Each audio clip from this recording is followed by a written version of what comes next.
할렐루야. 오늘도 예배하시는 성도님들의 삶에 하나님의 크신 은혜와 축복이 함께 하시기를 주님의 이름으로 축복합니다. 사도 바울은 아무것도 염려하지 말고 모든 일에 기도와 간구로 너희 구할 것을 감사함으로 아뢰라 라고 권면합니다. 오늘도 우리의 염려를 내려놓고 하나님께 기도하며 감사로 나아가 평안과 은혜가 가득한 복된 하루가 되시기를 주님의 이름으로 축복합니다. 다 같이 오늘의 말씀 읽도록 하겠습니다. 노아의 아들 셈과 함과 야벳의 족보는 이러하니라. 홍수 후에 그들이 아들들을 낳았으니 야벳의 아들은 고멜과 마곡과 마대와 야완과 두발과 메섹과 디라스요. 고멜의 아들은 아스그나스와 리밧과 도갈마요. 야완의 아들은 엘리사와 달시스와 기띔과 도다님이라. 이들로부터 여러 나라 백성으로 나뉘어서 각기 언어와 종족과 나라대로 바닷가의 땅에 머물렀더라. 함의 아들은 구스와 미스라임과 붓과 가나안이요.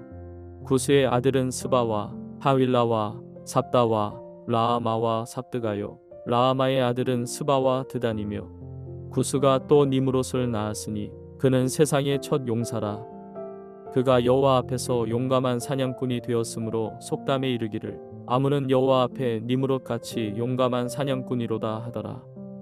그의 나라는 시날 땅의 바벨과 에렉과 아갓과 갈레에서 시작되었으며 그가 그 땅에서 아수르로 나아가 니느웨와 르호보딜과 갈라와 및 니느웨와 갈라 사이에 레센을 건설하였으니 이는 큰 성읍이라.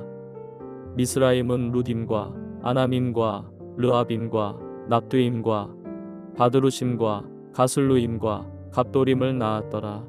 가슬루임에게서 블레셋이 나왔더라. 가나안은 장자 시돈과 헷을 낳고 또 여부스 족속과 아모리 족속과 기르가스 족속과 히위 족속과 알가 족속과 신 족속과 아르와 족속과 스말 족속과 하마 족속을 낳았더니 이후로 가나안 자손의 족속이 흩어져 나아갔더라. 가나안의 경계는 시돈에서부터 그라를 지나 가사까지와 소돔과 고모라와 아드마와 스보임을 지나 라사까지였더라. 이들은 함의 자손이라. 각기 족속과 언어와 지방과 나라대로였더라.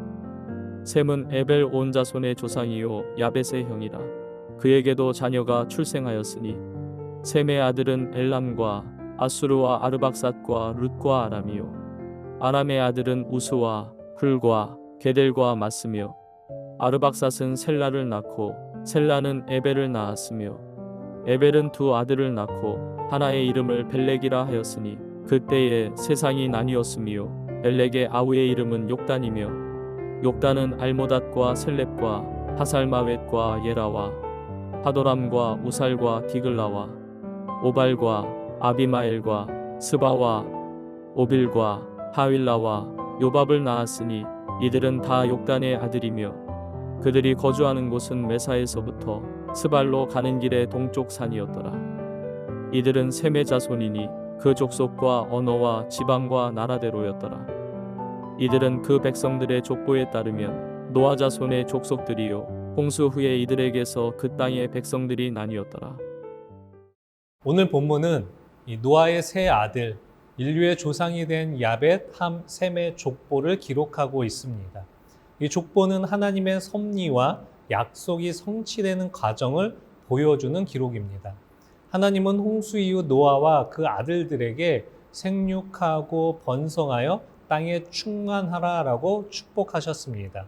하나님의 축복의 말씀대로 인류가 번성하여 땅에 충만한 것을 이 족보를 통해 보여주고 있습니다. 노아의 세 아들의 후손은 총 70명으로 기록되어 있습니다. 야벳의 후손이 14명, 함의 후손이 30명, 셈의 후손이 26명입니다. 본문에서 족보의 기록이 마무리될 때마다 설명하고 있는 내용이 있습니다. 각기 방언과 종족과 나라대로라는 표현이 반복되어 있습니다. 이는 노아의 후손들이 각기 문화와 언어, 혈통에 따라 나라를 이루며 살아가고 있음을 설명하는 것입니다.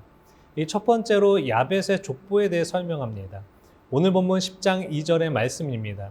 야벳의 아들은 고멜과 마곡과 마대와 야완과 두발과 메섹과 다라스요. 이 야벳의 이름의 뜻은 확장이라는 뜻입니다.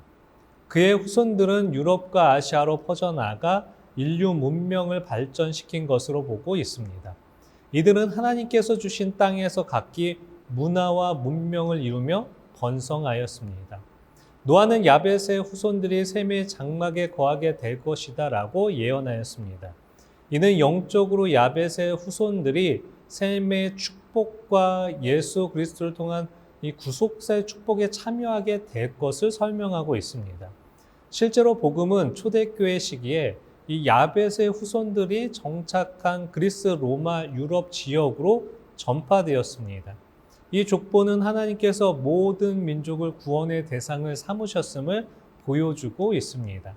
야벳의 족보는 하나님의 구원 계획이 온 인류에게 열려 있다라는 것을 설명합니다. 그리고 함의 족보입니다. 함의 후손 중에 한 인물에 대한 구체적인 이 설명을 하고 있습니다. 바로 니므롯입니다. 본문에서 니므롯에 대해 어떻게 설명하고 있습니까? 이 8절 9절의 말씀에 이렇게 설명합니다. 구스가 또 니므롯을 낳았으니 그는 세상의 첫 용사라.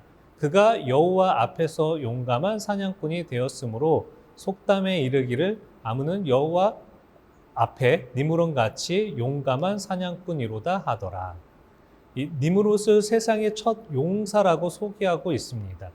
니므롯이라는 뜻은 대적자, 반역하는 자라는 뜻이 있습니다. 그는 하나님 앞에서 용감한 사냥꾼이라고 합니다. 하나님 앞에서 힘을 자랑하는 사냥꾼이 되었습니다. 세속적인 힘과 성공을 자랑하는 자를 설명하고 있는 것입니다. 이는 큰 성읍을 건설하며 인간의 교만과 세속적 야망을 대표하는 인물이 됩니다. 결국 그의 후손들은 시날 평지에서 이 바벨탑을 건설하며 하나님께 도전하는 모습을 볼 수 있습니다. 인간의 교만한 모습이며 하나님을 대적하는 자의 모습인 것입니다. 함의 후손들은 화려한 문명을 이루었지만 그 중심에 인간의 교만이 있었습니다. 하나님을 배반하고 대적하는 자의 모습으로 설명하고 있습니다. 그리고 마지막으로 셈의 족보에 대해 설명하고 있습니다. 21절 말씀에 셈은 에벨 온 자손의 조상이요 야벳의 형이라 그에게도 자녀가 출생하였으니 라고 말씀합니다. 셈의 후손들은 하나님의 이 구속사를 이어가기 위해 특별히 선택하신 계보입니다. 에벨의 이름의 뜻은 건너온 자라는 뜻입니다. 그리고 그의 후손으로 아브라함이 태어나게 됩니다. 창세기 12장에서 아브라함이 처음으로 등장을 하게 됩니다. 아브라함은 하나님의 부르심을 받고 이 에벨의 후손으로 제약된 문화였던 갈대아 우르를 떠나 하나님께서 약속하신 땅으로 나아가게 됩니다. 이 셈의 족보는 예수 그리스도로 이어지는 계보를 포함하며 하나님께서 구원의 역사를 어떻게 이루셨는지를 보여주고 있습니다. 셈의 후손을 통해 하나님의 약속은 구체화되고 결국 우리까지 이르게 된 것입니다. 사랑하는 성도 여러분, 오늘 본문에서 나오는 족보는 과거의 역사를 기록한 것을 넘어 구원의 역사를 증거하는 이야기입니다. 야벳의 족보를 통해 복음을 확장하셨고 함의 족보를 통해 인간의 교만이 가져오는 결과를 경고하셨고 또 셈의 족보를 통해 예수 그리스도를 보내주신 구원의 약속을 주신 것입니다.